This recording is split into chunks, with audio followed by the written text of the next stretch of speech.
Que le Seigneur vous bénisse tous. Amen. Nous allons nous mettre debout pour lire la parole.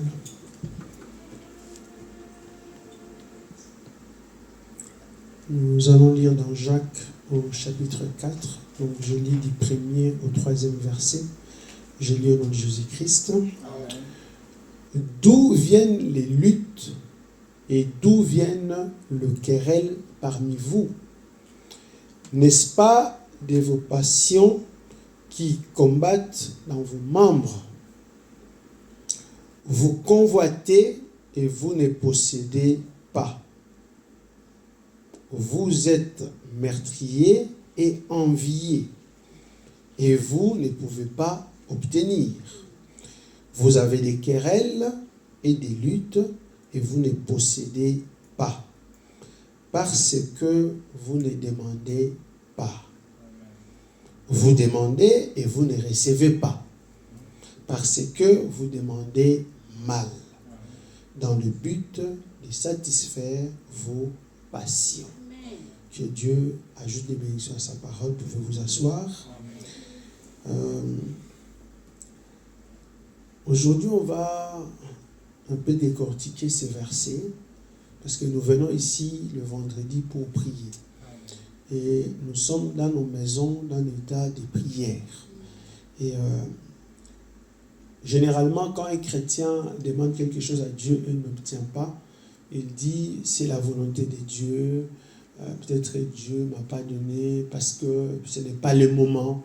Il y a beaucoup d'arguments qu'on peut mettre à table pour justifier effectivement le pourquoi nous n'obtenons pas. Mais ici, Jacques parle aux chrétiens, un peu partout. Il leur dit pourquoi vous avez des luttes.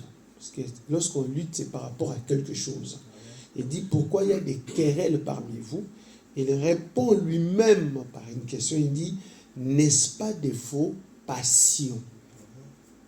Il faut aussi passion. Prenez déjà des synonymes. C'est comme l'attachement. Quelque chose que vous tenez vraiment. C'est une sorte d'émotion, mais qui va aller un peu au-delà.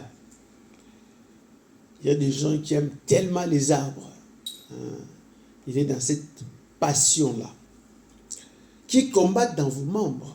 Il dit, vous convoitez, c'est-à-dire vous voulez avoir quelque chose qui n'est pas le vôtre, ou bien vous l'appréciez bien, vous convoitez, mais vous ne possédez pas même ce que vous convoitez.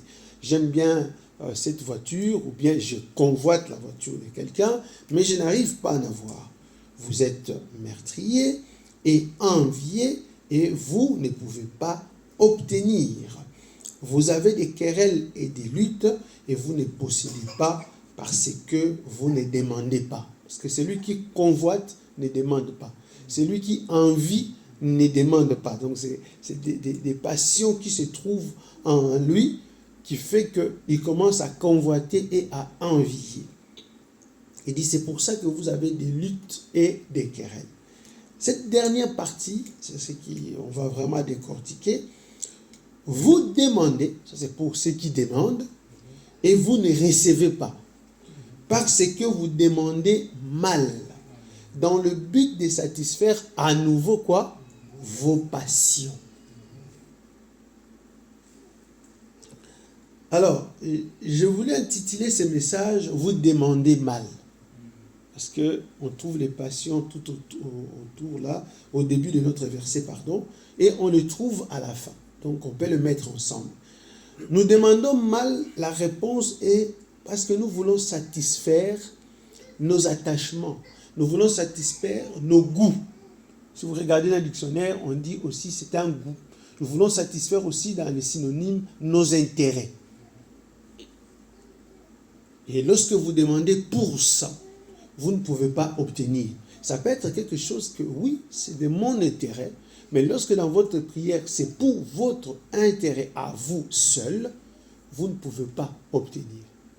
C'est très important parce que lorsque nous prions, nous devons se poser cette question. Est-ce que j'ai pris dans le but, comme la Bible dit, de satisfaire ma passion, ou j'ai pris, je demande pour quel autre intérêt? Est-ce qu'il y a un autre intérêt? Ou qu'est-ce que je devais faire? Alors, pour bien comprendre, je prends cette définition d'une passion. La passion est une très forte émotion. Ce n'est pas seulement une émotion. Très forte émotion tournée vers une personne. Parfois, les gens les ressentent dans le cadre de l'amour. Tournée vers un concept ou un objet produisant un déséquilibre. Lorsqu'on est passionné de quelque chose, d'un sujet, d'un concept, on a un déséquilibre psychologique. Ce n'est plus un déséquilibre normal. On ne peut pas le contrôler. L'objet de la passion occupe excessivement l'esprit. Vous savez, ça peut être une bonne chose. J'aime bien des sujets comme ça dans le calme. Ça peut être une bonne chose. C'est-à-dire que je demande à Dieu de l'argent. Mais lorsque ça commence à occuper excessivement l'esprit, ce n'est plus une demande. Cette demande par rapport à votre passion, à vous. Et vous ne pouvez pas recevoir. Je demande à Dieu une voiture. Je peux même demander à Dieu le Saint-Esprit. Je ne peux pas le recevoir. Je peux vous donner cet exemple dans la Bible avec Pierre. Ils ont retrouvé Simon le magicien qui a vu les gens qui possédaient le Saint-Esprit faire certains miracles, guérir, imposer les mains. Dans son esprit, excessivement, il voulait posséder la chose pour faire aussi comme les autres. C'est pour ça, lorsqu'on parle de passion, on voit automatiquement, on parle de convoiter, envier. Donc, la chose est juste. Je veux avoir ceci. Chacun a son sujet de prière. Mais comment est-ce qu'on le demande? Pourquoi? Parce qu'il ne faut pas confondre les deux choses. Frère nous dit dans Écoutez-les, au paragraphe 19, il dit, et n'ayez jamais peur de demander des grandes choses. Amen. Dieu veut que vous demandiez de grandes choses. Amen. Il ne veut pas que vous soyez si mesquins et enfantins. Voilà. Il veut que vous demandiez des grandes choses afin que votre joie soit parfaite. Amen. Donc, il ne faut pas dire, si tel est le cas, peut-être c'est parce que ma passion... Non. Vous demandez quelque chose à Dieu, regardez votre état d'esprit par rapport à la chose que vous demandez. Est-ce qu'il n'y a pas un peu de convoitise? Est-ce qu'il n'y a pas d'envie? Est-ce que ce n'est pas que vous luttez? Parce qu'il dit, vous luttez pourquoi? Pourquoi il y a des querelles? Il dit, parce que en vous, vous avez des passions. Lisons encore, frère Branham. Dans Christ est révélé dans sa propre parole. Chant 65, ce paragraphe 33. Il n'y a pas longtemps, j'étais en voiture avec un homme. Il m'a dit, pensez-y, nous sommes ici sur cette terre. Au point où nous en sommes, nous pouvons seulement savoir ou nous pouvons seulement prétendre que nous sommes sauvés. D'après une fable juive quelconque appelée la Bible. Ça, c'est un chrétien aussi, qui a des doutes et qui commence à dire que nous pouvons seulement prétendre que nous sommes sauvés d'après ces fables juives appelées la Bible. Frère Branham dit, j'ai dit, monsieur, je ne sais pas comment vous pouvez dire cela, mais je ne crois pas que ce soit une fable juive. Il a dit, pourquoi priez-vous? À qui adressez-vous vos prières?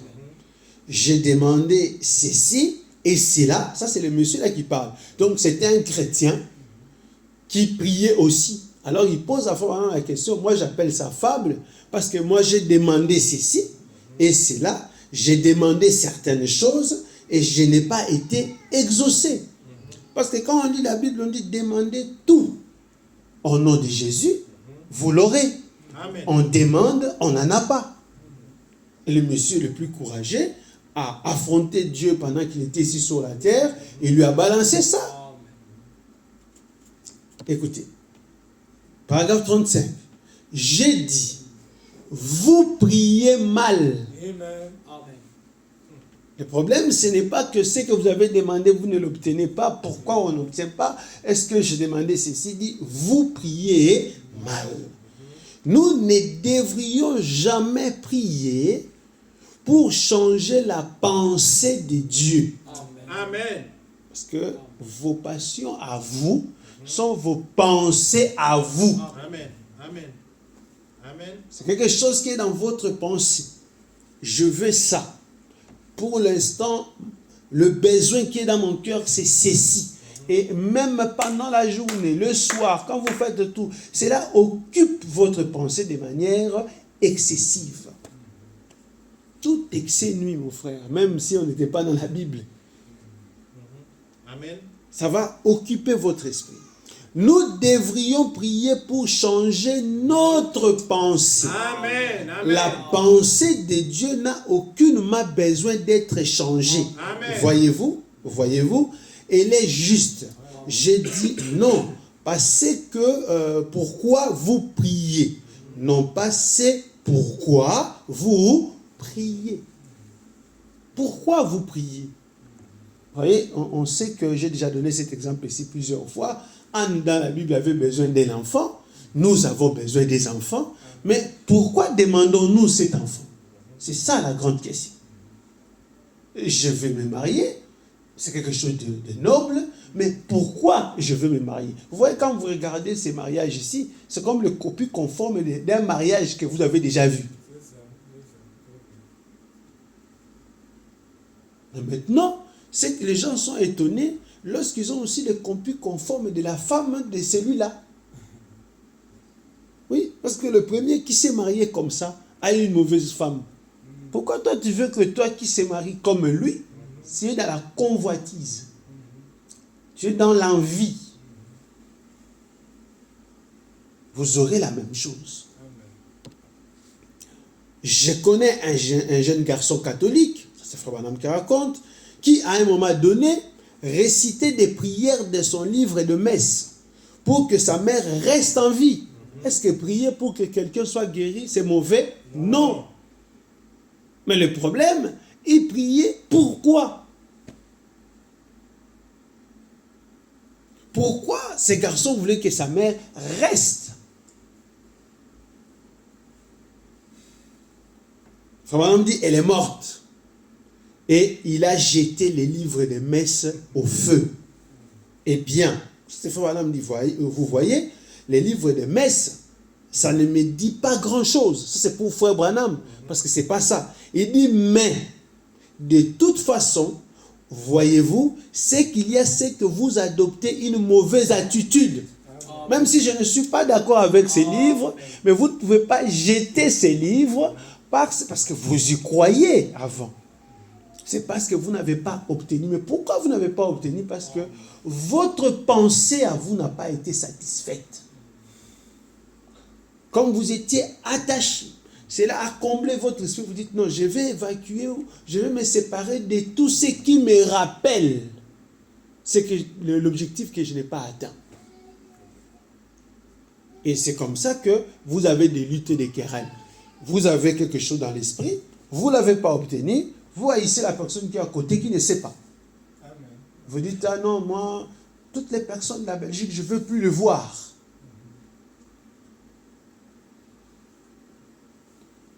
Parce que vous aviez quelque chose qui n'a pas marché. C'est comme si la Belgique devient un problème. Ensuite, ça serait là où vous irez. Ainsi de suite. Mais lorsque on prie pour chercher la pensée de Dieu, on trouvera que peut-être même ce qu'on voulait existait déjà dans la pensée de Dieu. On obtient la même chose, le même résultat, mais cette fois-là dans la pensée de Dieu. Amen. On continue. Vous essayez de dire à Dieu quoi faire. La prière, ça devrait être, Seigneur, change-moi pour que je m'ajuste à ta parole. Amen. Non pas change, non pas laisse-moi changer ta pensée. Mais toi, change ma pensée. Voyez-vous? Toi, change ma pensée pour qu'elle soit conforme à ta volonté. Et ta volonté est écrite ici dans les livres. Amen. C'est là que la Bible change. Ça devient quelque chose d'autre. Mais sinon, ça va devenir, comme le monsieur disait, une fable juive. Vous savez, quand vous voyez le mot conforme, moi, des mots comme ça ne passent pas. Parce que lorsque nous faisons une demande de régularisation des papiers à la commune, lorsque nous faisons une demande de régularisation de n'importe quel dossier à l'université, lorsqu'on dépose une demande de visa, lorsqu'on demande n'importe quel dossier, ça doit être conforme. Lorsqu'on va dans un bureau, on dit non, va à la commune, amène-nous copie conforme de ta carte d'identité. Tu as déjà la carte d'identité, mais il faut que ça soit conforme. Dieu a tout donné. Mais le problème, lorsqu'on nous venons pour faire notre demande, il manque la conformité. Amen. Nos prières, notre pensée n'est pas conforme. Mais tout ce que nous demandons est prévu. Amen. C'est la conformité qui manque. On continue. Et Seigneur, ne me laisse pas aller avant d'avoir changé ma pensée, pour qu'elle soit exactement comme ta pensée. Ensuite, lorsque ma pensée sera comme ta pensée, je croirai chaque mot que tu as écrit. Amen.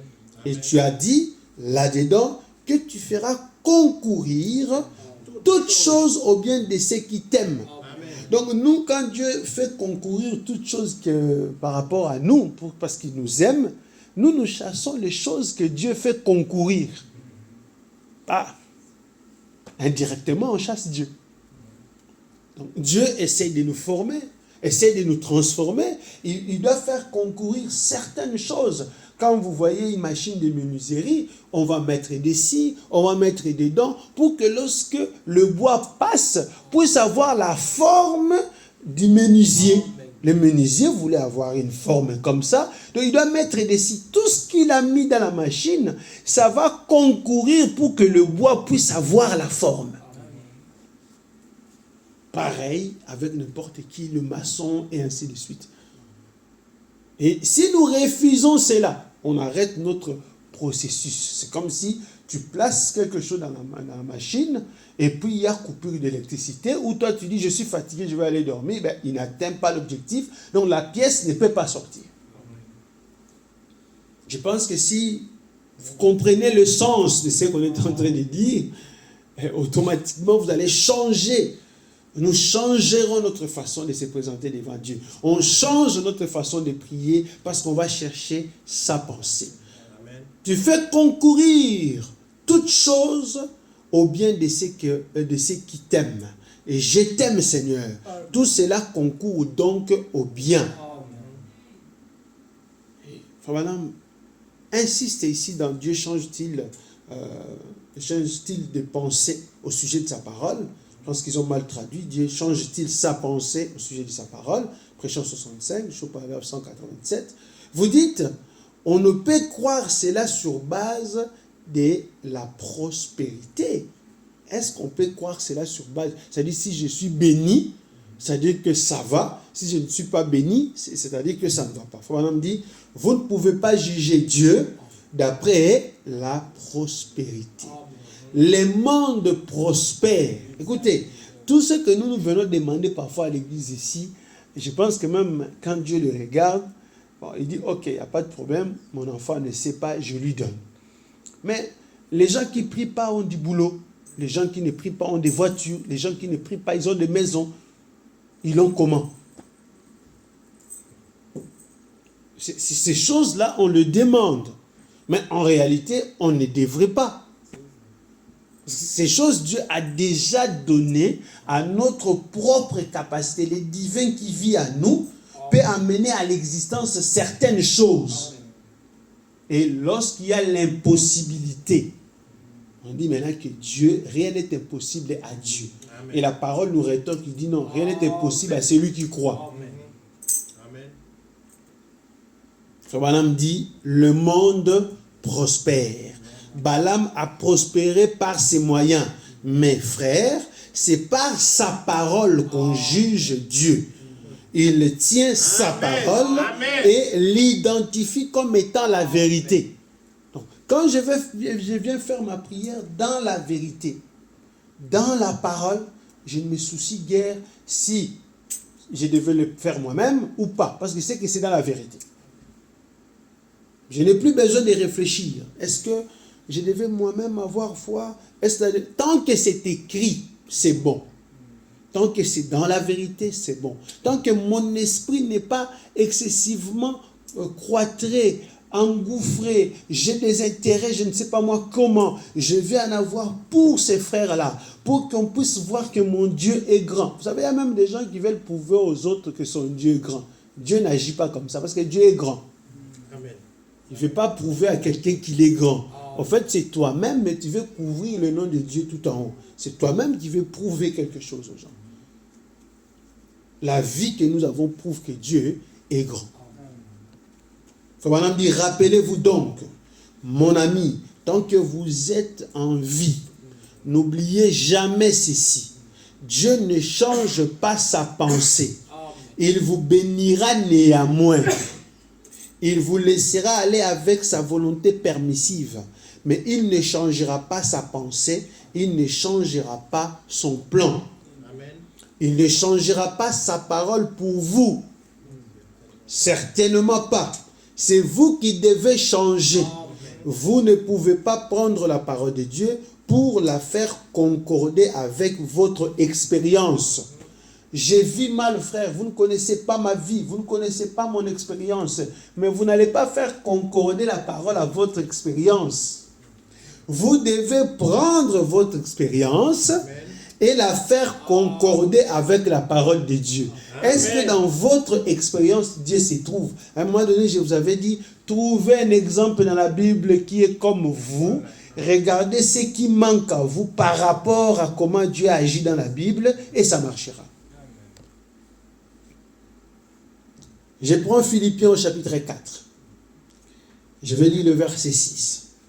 Ne vous inquiétez de rien, mais en toute chose, faites connaître vos besoins à Dieu par des prières et des supplications, avec des actions de grâce. Et la paix de Dieu, qui surpasse toute intelligence, gardera vos cœurs et vos pensées en Jésus-Christ. Vous voyez ici, on vous dit de faire, d'amener toutes choses. C'est pour ça que nous prions pour le manger, c'est pour ça que nous prions. Ce sont des besoins. Bien que nous savons que Dieu nous a donné cette capacité, nous venons, parce que quelqu'un me dit, mais pourquoi on prie pour ça? Oui, nous prions pour ça parce qu'on nous a dit, en toute chose, faites connaître le besoin. Ici, ce n'est pas vraiment une demande, mais je fais connaître à Dieu ce dont j'ai besoin. Sache que ces derniers temps, j'ai besoin du travail, j'ai besoin d'une voiture, j'ai besoin. C'est différent d'une demande.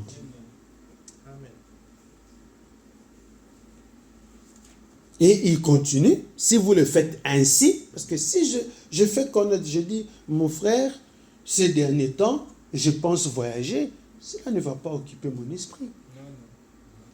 Je sais déjà que je vais voyager.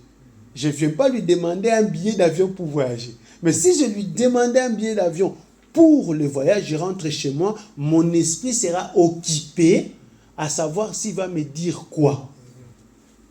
Est-ce qu'il va me le donner? Est-ce qu'il ne va pas me le donner? C'est ce qui nous tue dans notre prière. On vient déposer notre requête, on retourne avec notre propre requête à la maison.